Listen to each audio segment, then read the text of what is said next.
All right, so I had this problem with my Realtree 200, and I searched threads and stuff, and I wasn't finding much information on the problem that I was having. So um, anyway, you see I took the clutch off the bike here, and here's the clutch right here. And the problem I was having was that after riding for a while, the bike would start when I would slow down, it would make this like grinding noise, this terrible grinding noise, and then it would shut off.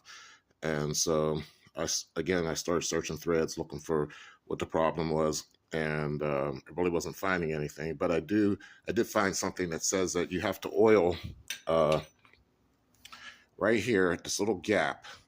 See that little gap right where uh, the locking nut, whatever you call that. This thing here, retaining clip.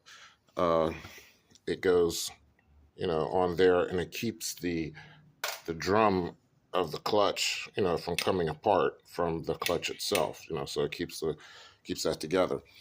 And anyway, you can oil it with that on your bike, right there in that little gap behind where that retaining washer goes.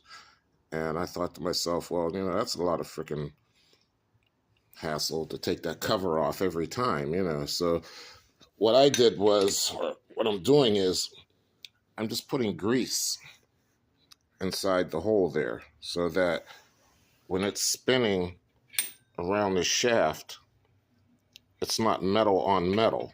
It gets hot, when things get hot, they expand, and then you're going to get that grinding noise. So uh, again, I'm going to just put grease in here.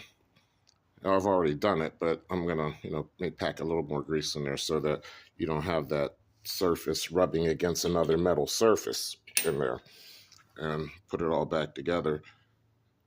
Now, oil, they say use oil, but if you're going to use oil, you're going to be doing it like after every ride.